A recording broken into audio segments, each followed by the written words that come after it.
चलो guys, last lecture में मैंने आपको ब्रीफ प्रोसीजर समझा दी थी इन स्कीमेटिक फॉर्मेट, राइट। अब हम थियोरी देखते हैं। ओके, कुछ एडिशनल पॉइंट्स भी आपको यहां पे मिलेंगे, वो हम देखते चलते। ओके, चलो गुड, थियोरी देखो।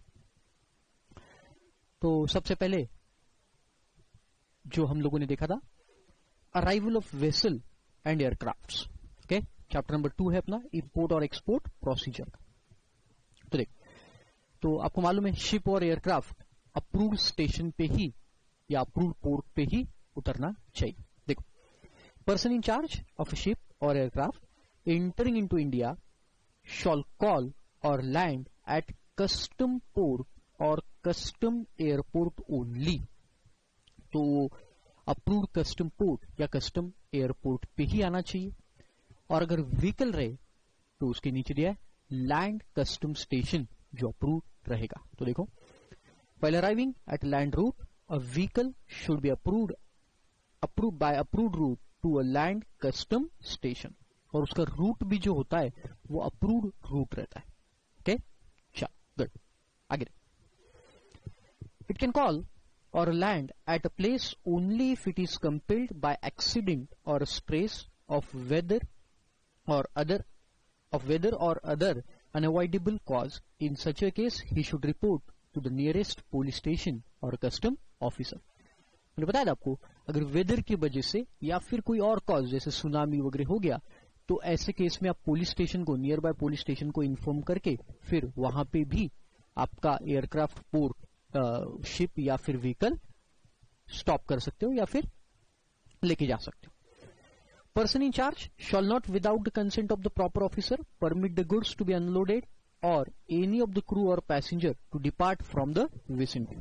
जब तक प्रॉपर ऑफिसर का आपको कंसेंट ना मिले, मतलब अप्रूवल ऑर्डर ना मिले, आप कोई भी गुड्स को अनलोड नहीं कर सकते, कोई भी गुड्स को अनलोड नहीं कर पाएंगे। और क्रू मेंबर्स मतलब बेटा लाइक एयर होस्टेस होते या फिर वर्कर्स होते, जो शिप पे जो वर्कर्स रहेंगे, वो वर्कर्स जब तक कोई ऑफिसर का परमिशन ना मिले तब तक आप वो विसिनिटी के बाहर, मतलब एरिया के बाहर नहीं जा सकते, गुड्स को अनलोड नहीं कर सकते। वेयर द डिपार्चर और removal is necessary for the reason of health, safety और प्रिजर्वेशन ऑफ द लाइफ और property, it can be carried on. लेकिन हाँ, अगर कोई क्रू मेंबर या पैसेंजर हेल्थ का प्रॉब्लम है या उसके सेफ्टी का प्रॉब्लम है, तो ऐसे केस में फिर उनको अलाउ कर दिया है, राइट।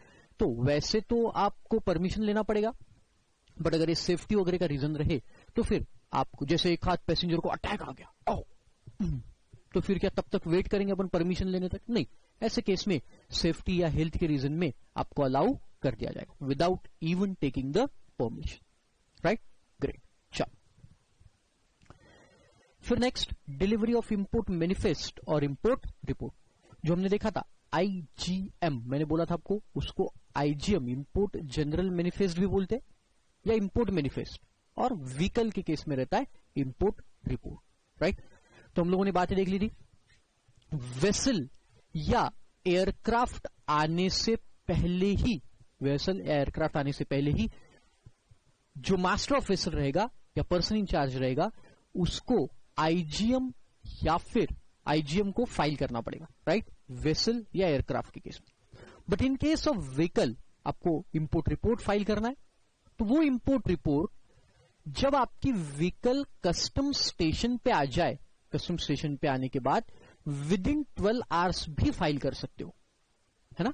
तो इंपोर्ट रिपोर्ट के लिए 12 घंटे का समय दिया, विद इन 12 आवर्स भी आप इंपोर्ट रिपोर्ट फाइल कर सकते हो after reaching your vehicle to land custom station. Okay, good. तो देखो वहां पे दिया है सब, और नहीं किया तो 50,000 रुपए की पेनल्टी भी सब दिया है वहां। तो person in charge has to submit, person in charge को सबमिट करना है इंपोर्ट मैनिफेस्ट, इसको IGM भी बोलते हैं अपन, by presenting it electronically prior to arrival of vessel और एयरक्राफ्ट, प्रोवाइडेड दैट, अगर कमिश्नर को लगा कि कोई रीजन की वजह से इलेक्ट्रॉनिकली फाइल करना पॉसिबल नहीं है पर्सन इंचार्ज को, तो फिर उसको वो कोई अदर फॉर्म में भी फाइल करने का परमिशन दे देते हैं, राइट। तो देखो, import report in case of provided that commissioner of the custom may, in cases where it is not feasible to deliver the import manifest by presenting electronically, allow the same to be delivered in other manner, और manner में करवा सकते। और vehicle के case में देखो मैंने बताया with in 12 hours at the custom station, जब आपका व्हीकल कस्टम स्टेशन पे आ जाए उसके 12 घंटे के अंदर अंदर आप उसको सबमिट करवा दीजिए। गुड।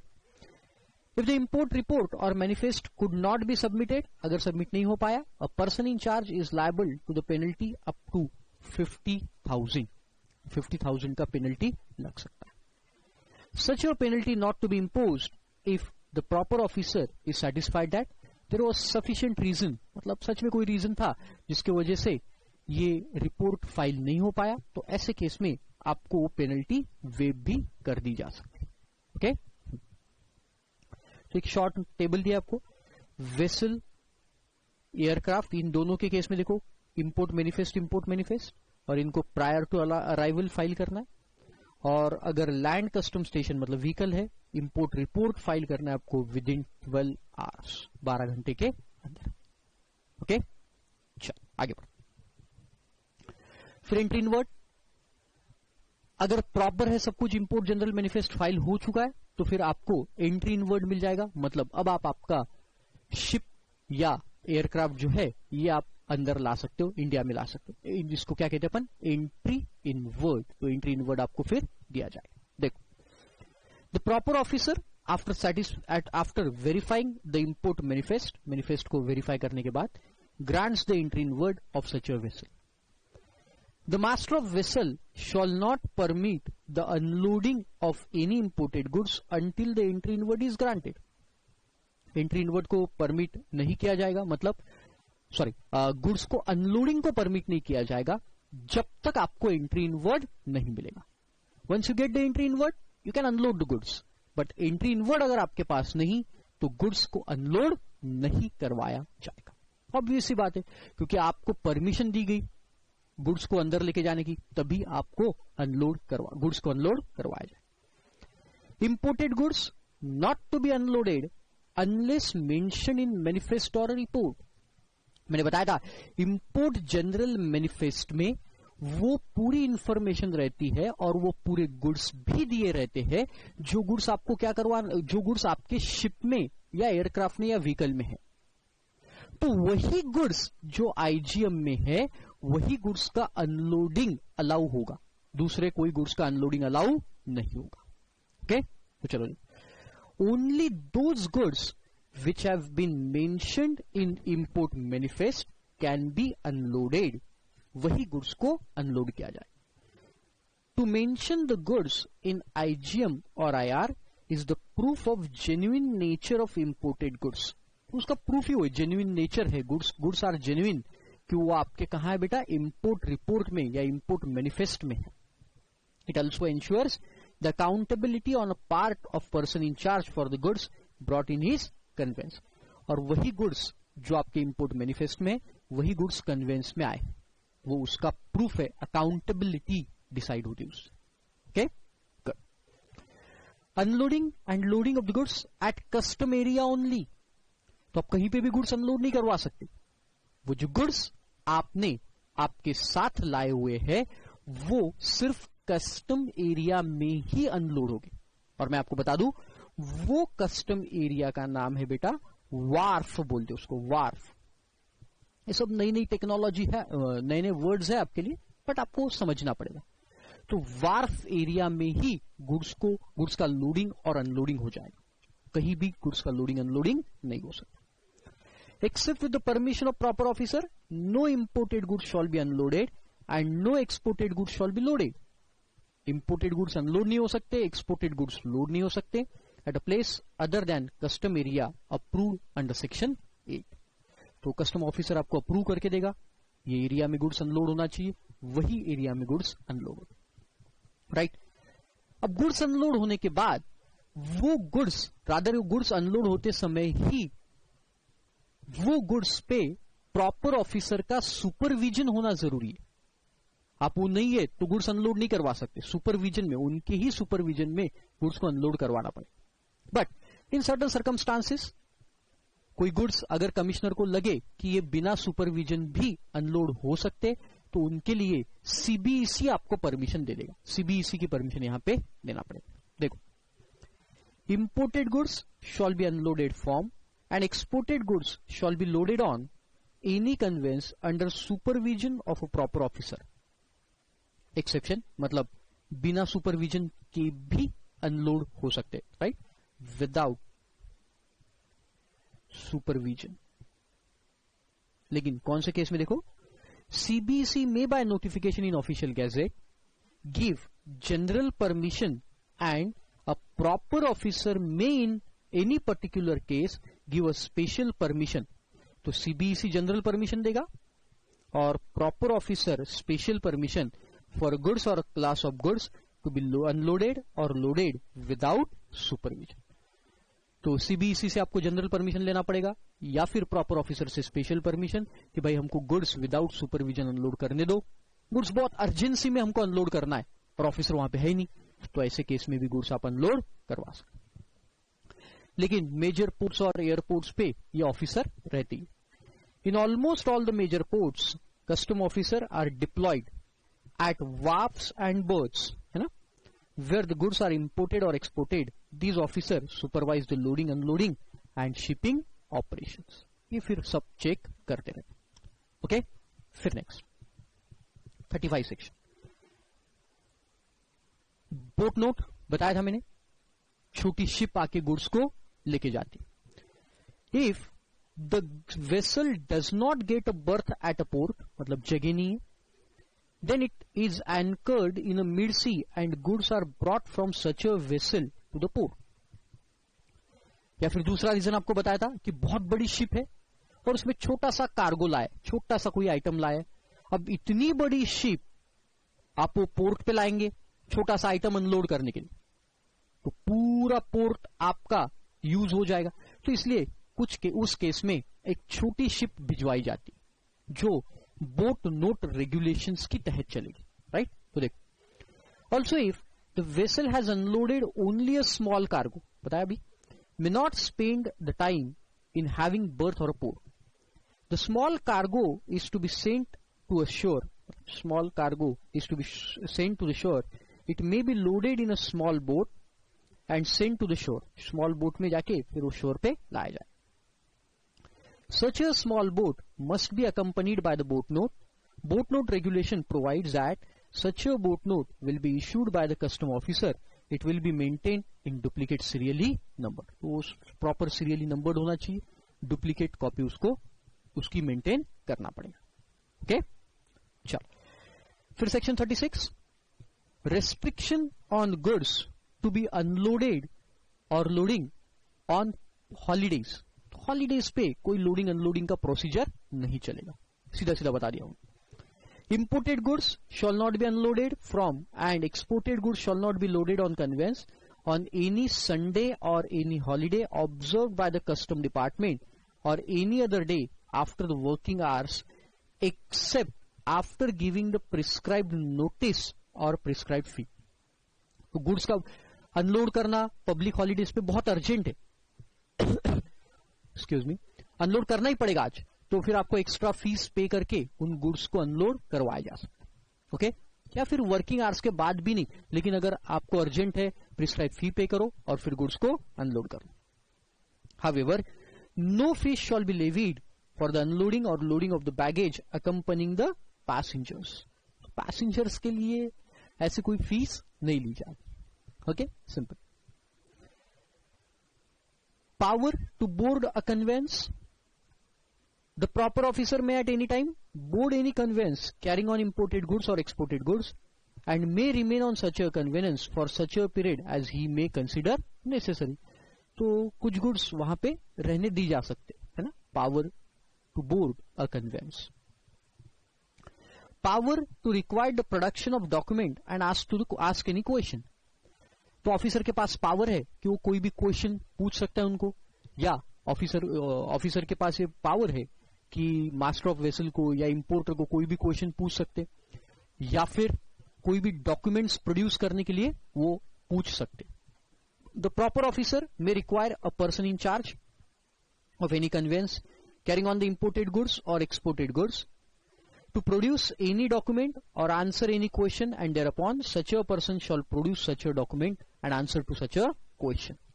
तो उसको क्वेश्चंस का आंसर भी देना पड़ेगा पर्सन इंचार्ज को, और जो जो डॉक्यूमेंट मांगे वो डॉक्यूमेंट को प्रोड्यूस भी करना पड़ेगा. Okay.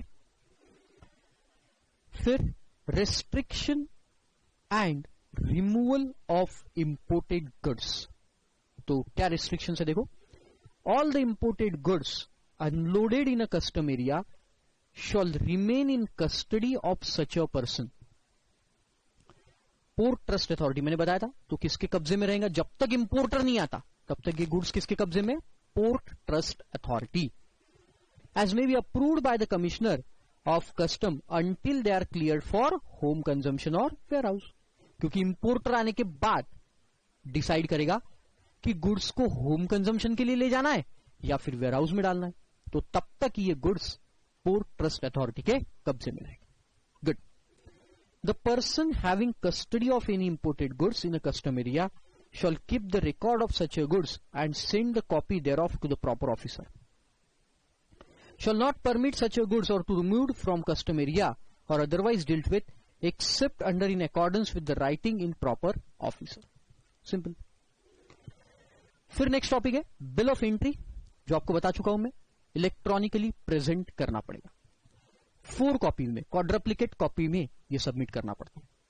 The importer of any goods other than goods intended for transit or transshipment shall make entry thereof by presenting electronically to the proper officer a bill of entry for home consumption or bill of entry for warehousing. तो 2 प्रकार की bill of entry. देखो, bill of entry 2 types की. तो अगर आपको goods home consumption के लिए डालना है तो फिर आपको होम कंजम्पशन की बिल ऑफ एंट्री फाइल करना पड़ेगा, और अगर आपको गुड्स वेयर हाउसिंग के लिए डालना है तो फिर आपको वेयर हाउसिंग की बिल ऑफ एंट्री फाइल करना पड़ेगा. राइट. तो जहां लेके जाना है वो आपको बिल ऑफ एंट्री फाइल करना पड़ेगा, और क्वाड्रप्लिकेट मतलब 4 कॉपीज में आपको सबमिट करना. तो किन किन लोगों के लिए 4 कॉपी होती है देखो. पहली कॉपी ओरिजिनल जो है वो कस्टम अथॉरिटी के लिए है. डुप्लीकेट कॉपी जो है वो कस्टोडियन मतलब जिसके कस्टडी में गुड्स रहते, कस्टोडियन अथॉरिटीज जिसके कस्टडी में गुड्स रहते, जिनको गुड्स फिर रिलीज करवाना है अपने कस्टडी से, उनके पास. ट्रिप्लीकेट कॉपी असेसी, असेसी मतलब हमारे केस में कौन हो जाएगा, इंपोर्टर. और चौथी कॉपी जाएगी बेटा बैंक, क्योंकि वहां पे आप क्या करोगे, पैसे. बैंक और आरबीआई मेकिंग द रेमिटेंस. फिर टाइम लिमिट क्या है बिल ऑफ एंट्री फाइल करने का. देखो ध्यान से सुनो, अब गड़बड़ हो जाएगी. ये अभी जो ये अमेंडमेंट है सब 2017 का, ये अभी थोड़ा सा ध्यान से सुनना पड़ेगा आपको. तो मैंने जो आपको स्कीमेटिक रिप्रेजेंटेशन में बताया था पहले, वो स्कीमेटिक रिप्रेजेंटेशन में जो बताया वो था बिल ऑफ एंट्री रिटर्न आने के बाद पेमेंट करने के लिए इंटरेस्ट. अभी हम क्या देख रहे हैं, देखो बिल ऑफ एंट्री कब फाइल करना चाहिए, कितने दिन में बिल ऑफ एंट्री फाइल हो जाना चाहिए, वो हम देख रहे. मतलब गुड्स आ गए आपके, गुड्स आ गए, गुड्स अराइव हो गए, कस्टम स्टेशन पे गुड्स आ गए. अब उसके बाद कितने दिनों में बिल ऑफ एंट्री जाना चाहिए, क्या कभी भी फाइल कर सकते क्या बिल ऑफ एंट्री, ऐसा है. तो 2017 में इसमें अमेंडमेंट लाया, वेरी इंपॉर्टेंट, और बोला गया जिस दिन गुड्स अराइव हो गए आपके कस्टम स्टेशन पे, जिस दिन गुड्स आ गए उसके नेक्स्ट डे के एंड तक आपको बिल ऑफ एंट्री फाइल करना है. Bill of entry has to be submitted next day to the next day. कौन से दिन के बेटा, जिस दिन आपके गुड्स आ चुके कस्टम स्टेशन पे आ चुके, या कस्टम पोर्ट पे या कस्टम एयरपोर्ट पे आ चुके. राइट. देखो this is normal bill of entry, और एक एडवांस मैंने बता दूं पहले आपको. चलो देखो बिल ऑफ एंट्री 2 रहेगा. एक रहेगा normal bill of entry, normal bill of entry, और दूसरा रहेगा एडवांस बिल ऑफ एंट्री. तो नॉर्मल बिल ऑफ एंट्री जो है वो बिल ऑफ एंट्री गुड्स पहले कस्टम स्टेशन या कस्टम पोर्ट पे आएंगे और फिर आपको बिल ऑफ एंट्री फाइल करना पड़ेगा. इस बिल ऑफ एंट्री को कौन सी बिल ऑफ एंट्री बोलेंगे अपन, नॉर्मल बिल ऑफ एंट्री. और दूसरी बिल ऑफ एंट्री होती है जिसे कहते हैं एडवांस बिल ऑफ एंट्री। तो what is advance bill of entry? Advance bill of entry मतलब आप गुड्स आने से पहले ही बिल ऑफ एंट्री फाइल कर सकते हो। तो ये किसके केस में होता है? This happens generally in case of importer, जो गुड्स को अक्सर इंपोर्ट करते, हमेशा इंपोर्ट करते। तो उनके केस में क्या होता है कि ऑफिसर इन गुड्स को चेक नहीं करता, जनरली चेक नहीं करता जब तक उसे कोई डाउट नहीं आता। तो इंपोर्टर क्या करता है?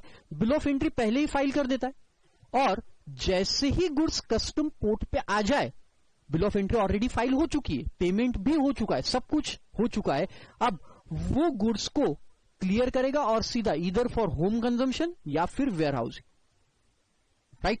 तो दो प्रकार की बिल ऑफ एंट्री, एक नॉर्मल बिल ऑफ एंट्री जो पहले गुड्स आएंगे फिर फाइल किए जाएंगे, नॉर्मली ऐसे ही होता है कि गुड्स पहले आते हैं फिर बिल ऑफ एंट्री फाइल होती है, और एडवांस मतलब पहले ही बिल ऑफ एंट्री फाइल हो जाएगी और आपके गुड्स बाद में आ जाए, that is called as advance bill of entry, right. तो देखो वहां पे लिखा है, हम पहले नॉर्मल बिल ऑफ एंट्री की बात करते हैं। तो नॉर्मल बिल ऑफ एंट्री मैंने बताया, गुड्स पहले आएंगे फिर बिल ऑफ एंट्री फाइल होगी, ओके। तो देखो कब तक फाइल करना है, ये फाइनेंस एक्ट 2017 का अमेंडमेंट है, ध्यान रखना है आपको, राइट। देखो, the importer shawl present a bill of entry before the end of the next day following the day on which aircraft और वेसल और vehicle carrying on the goods arrives at a custom station excluding holidays। बताता हूं मैं क्या है। तो देखो, मान के चलो आपके गुड्स कस्टम स्टेशन पे 1 जनवरी 2018 को आ गए, 1 जनवरी 2018 को आपके गुड्स आ गए, तो बिल ऑफ एंट्री आपको 2 जनवरी 2018 तक फाइल करना पड़ेगा। जिस दिन गुड्स कस्टम स्टेशन पे आ गए उसके नेक्स्ट डे के एंड तक, मतलब 2 जनवरी तक, प्रोवाइडेड अगर ये 2 जनवरी को हॉलीडे है, अगर ये 2 जनवरी को हॉलीडे है तो फिर ये दिन अगले दिन में कन्वर्ट हो जाएगा, मतलब ये कितना हो जाएगा, 3 जनवरी 2018 तक आप फाइल कर सकते। अच्छा सर समझ गया, लेकिन मुझे बताओ अगर मैंने नहीं किया तो क्या होगा? मान के चलो पब्लिक हॉलीडे नहीं है, ऐसा केस अपन पकड़ के चलते, मतलब आपको कब तक करना है बताओ, 2 जनवरी तक, राइट। अब अगर हमने 2 जनवरी तक नहीं किया तो क्या होगा सर? लेट्स से हमने वो किया 4 जनवरी को, 4 जनवरी 2018, तो फिर क्या होगा? तो उन्होंने उसके ऊपर लेट चार्जेस बताए, और वही हमको नीचे देखना। अब देखो, where the bill of entry is not filed within the time specified in regulation 4(1), अगर नहीं फाइल की गई, and the proper officer of the custom is satisfied that there was no sufficient cause, ऐसा कोई रीजन ही नहीं था जिसकी वजह से फाइल नहीं कर पाया टाइम पे, no sufficient cause, रीजन नहीं था, तो फिर क्या होगा? देखो, for each delay the importer shall liable to pay the charges for late presentation। Late presentation के चार्जेस आपको देना पड़ेगा, और वो कितना है जरा देखो तो, 5,000 rupees per day for initial 3 days. Initial 3 days तक कितना है बेटा? 5,000, और 3 दिन के आगे, मतलब आप 3 दिन तक भी नहीं करते हो तो फिर वो बढ़ के हो जाएगा 10,000 पर डे। कितना हेवी चार्ज है ना। तो देखो, टाइम पे बिल ऑफ एंट्री फाइल करना जरूरी हो गया आपके लिए, ये पहले नहीं था ऐसे, अब ये इस साल से लाया गया। तो देखो अपने एग्जाम्पल में क्या होगा हम समझते, तो आपने 2 जनवरी तक बिल ऑफ एंट्री फाइल करना चाहिए था, राइट, आपने नहीं की, तो अब ईच डे का 5,000 शुरू हो जाएगा 3 दिन तक। तो देखो अब सवाल उठा, सर ये 3 दिन जो है, ध्यान से सुनना होगा, गुड्स आए आपके 1 जनवरी को कस्टम स्टेशन पे, लैंड कस्टम स्टेशन पे या लैंड स्टेशन पे आपको 1 जनवरी को गुड्स आ गए। अब ये जो 3 दिन है ये आप 2 जनवरी से स्टार्ट करेंगे या 2 जनवरी को छोड़ के, मतलब 3 जनवरी से आगे 3 दिन देखेंगे, दैट इज द क्वेश्चन। तो देखो वहां पे क्या बोला है उन्होंने बोला है बेटा, ईच डे मतलब 3 दिन जो आपको काउंट करना है वो जिस दिन गुड्स आए उसके इमीडिएट नेक्स्ट डे से अगर आपने उस दिन अगर आपने ये बिल ऑफ एंट्री फाइल नहीं की, मतलब आपको 2 तारीख से ही काउंट करना शुरू करना पड़ेगा, राइट। तो ये 2 तारीख का एक दिन, ये दूसरा 3 और ये 4, ये 3 दिन तक 2 जनवरी, 3 जनवरी और 4 जनवरी, यहां तक 5,000 रुपीज पर डे लगेगा। और अगर इसके भी आगे गया, मान के चलो आपने 6 तारीख को किया, तो फिर यहां पे ये 2 दिन का 10,000 पर डे के हिसाब से लेंगे। तो यहां कितना हो गया बताओ? 15,000। अगर हम पकड़ते कि बिल ऑफ एंट्री फाइल की 4 जनवरी को, तो फिर आपको 15,000 पे करना पड़ेगा, 2 को इंक्लूड करना है आपको। और अगर हमने पकड़ा कि 6 तारीख को बिल ऑफ एंट्री फाइल किया, 6 को, तो फिर आपको देखो कितना करना पड़ेगा, 10,000 के हिसाब से और 2 दिन का मल्टीप्लाई, मतलब 20,000। तो टोटल हो गया आपका 35,000, है ना। तो ध्यान रखना पड़ेगा आपको कि आपको next day, unless it is public holiday, तो अगर ये पब्लिक हॉलीडे होता तो फिर आपको और एक दिन मिल जाता। Okay, good. तो देखो, bill of entry at the rate of 5,000 per day for initial 3 days, देखो इनिशियल लिखा है वर्ड, इनिशियल 3 डेज और for default, and 10,000 per day for each day for the default thereafter, और उसके बाद फिर 10,000 शुरू हो जाए। Where the proper officer is satisfied that with the reason of delay he may waive of such a charges, तो अगर वो सेटिस्फाई हो गया, कुछ रीजन की वजह से ये डिले हो गया, तो फिर जेन्युइन रीजन हो गया, तो फिर आपको ये जो चार्जेस है इसको क्या कर दिया जाएगा, वेव ऑफ कर दिया। गुड। फिर आगे देता है, no charges for the late presentation of a bill of entry shall be liable to be paid where entry inwards और arrival of the cargo as the case may be has taken place before or on the date of finance bill 2017 receives the assent from the president, that is on 31st March 2017। अब ये क्या है, देखो ये India, right. तो अगर आपका entry inward, जो आपका एंट्री इनवर्ड ऑर्डर है, ये एंट्री इनवर्ड ऑर्डर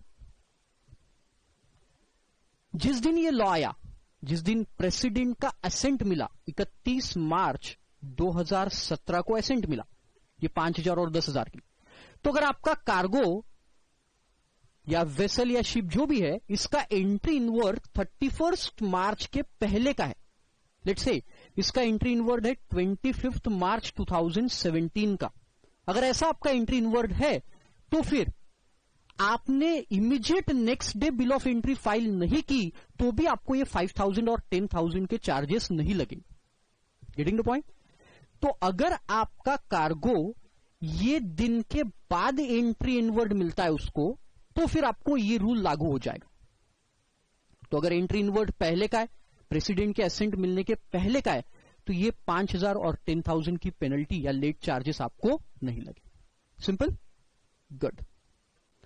फिर एक छोटा सा क्वेश्चन दिया इसके ऊपर, वो क्वेश्चन भी देख लेते अभी, है ना।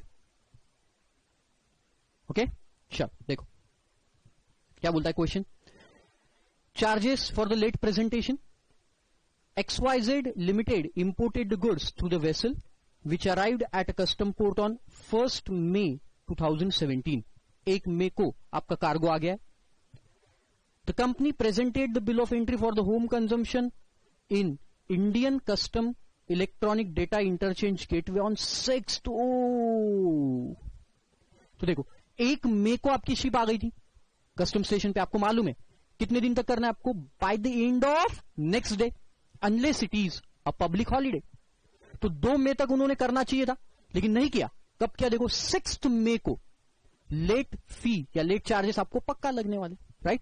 तो इनिशियल 3 डेज के लिए कितना लगेगा बेटा, 5,000, और उसके बाद कितना लगेगा, बोलो फटाफट, 10,000, राइट, करेक्ट। देखो तो कितना, determine the late charges as per regulation दिया है सब। The importer shall file the bill of entry before the end of the next day, दिया आपको। देखो एक्सक्लूडिंग हॉलीडेज ऑन एयरक्राफ्ट और वेसल और vehicle carrying on the goods which the goods are to be clear for the home consumption और warehousing. तो कितना है देखो, 5,000 per day for initial 3 days and 10,000 there after, right, good. और advance bill of entry के case में मैंने अभी आपको बताया 2 मिनट, अच्छा इसका आंसर भी निकाल लेते अपन, 1 में 2 में तक करना नहीं किया अपन ने, तो 2, 3 और 4, ये 3 दिन का कितना लगेगा बताओ आपको, 5,000 पर डे, मतलब ये हो गया 15,000 प्लस 6th को किया, 5th और 6th 2 दिन और बढ़ गए, मतलब 10,000 के हिसाब से 20,000, अरे वही आंसर है, कितना, 35,000, ग्रेट, ठीक है, चलो गुड। और एडवांस बिल ऑफ एंट्री बताया था, उसमें और एक पॉइंट बता दूं मैंने आपको, चलो देखो कि आपके गुड्स आने के, अभी गुड्स आने से पहले ही आपने बिल ऑफ एंट्री फाइल कर दी है ना। नॉर्मली बिल ऑफ एंट्री कब फाइल होती है, जब गुड्स आ जाते, अब आपने पहली बिल ऑफ एंट्री फाइल कर दी, तो this is called as advance bill of entry, right. लेकिन सुनो, अब आपने एडवांस बिल ऑफ एंट्री तो फाइल कर दी, लेकिन आपके गुड्स अगर विद इन 30 days नहीं आए, बिल ऑफ एंट्री फाइल करने के बाद विद इन 30 days अगर आपके गुड्स नहीं आते हैं, तो ये बिल ऑफ एंट्री नल हो जाएगी, वॉइड हो जाएगी, फिर आपको फिर से नई बिल ऑफ एंट्री फाइल करना पड़ेगा। Getting the point. तो एडवांस बिल ऑफ एंट्री का पीरियड रहेगा वैलिडिटी का 30 days, 30 days में आपके गुड्स आ जाना चाहिए, ग्रेट। देखो, A bill of entry as may be presented even before the delivery, देखो even before the delivery of manifest, IGM देने से पहले भी आप bill of entry फाइल कर सकते हो। और report if the vessel or aircraft by which the goods have been shipped is expected to arrive, expected आने वाले हैं कितने दिनों में, 30 days from the date of presentation। However, if the vessel और aircraft does not arrive within 30 days, तो क्या हो जाएगा, then it shall become void and importer is then required to file a fresh bill of entry, उसको नई bill of entry फिर भरना पड़ेगा। ओके, समझ में आ गया आपको, ग्रेट। ओके, तो ऐसा है क्लॉज इसका। ओके, चल फिर आगे देखो, छोटा सा सेक्शन देख लेते फिर रुक जाएंगे अपन। ओके, देखो क्या बोलते, payment of custom duty, custom duty and clearance of goods for home consumption. तो अब आपके गुड्स कस्टम पोर्ट पे आ गए, अब गुड्स कस्टम पोर्ट पे आने के बाद आपको ड्यूटी भरना पड़ेगा, और ड्यूटी भर के गुड्स को क्लियर करना पड़ेगा। तो मैंने बताया था आपको, गुड्स कस्टम पोर्ट पे आने के बाद आपने बिल ऑफ एंट्री फाइल किया, वो बिल ऑफ एंट्री ऑफिसर ने असेस किया, चेक किया, और चेक करके जिस दिन आपको वो रिटर्न करेगा, रिटर्न ध्यान देना, बिल ऑफ एंट्री फाइल करने का दिन आपको नहीं देखना है बेटा, जिस दिन वो चेक करके आपको रिटर्न करेगा उस दिन के नेक्स्ट डे तक आपको चालान भर देना है, गवर्नमेंट को पैसा भर देना है। तो देखो क्या बोलता है, रेगुलर इंपोर्टर्स और custom housing agent can pay through a current account maintain with the custom department in GR7 चला और इन GR7 चलान। तो एक अकाउंट रहता है उनका डिपार्टमेंट के पास, और through GR7, GR7 is goods and receipt challan 7। Okay, interest payable eight the rate of 15% if duty is not paid with in 1 working day. कितने डे में पे करना है आपको, 1 working day after bill of entry is return for the payment, right. तो देखो example देके मैं समझाता हूं, दिया था फिर भी एक बार और, जैसे मान के चलो 6 अगस्त 2018 को importer filed bill of entry, है ना, इंपोर्टर ने बिल ऑफ एंट्री फाइल किया, अब ऑफिसर के पास गई, ऑफिसर ने उसको वेरीफाई किया, और officer returned bill of entry, कौन से दिन रिटर्न किया, लेट्स से 14 अगस्त 2018, इस दिन उसने रिटर्न किया। अब हमने, इंपोर्टर ने रिटर्न करने के बाद पेमेंट किया, payment of duty, let's say 22 August 2018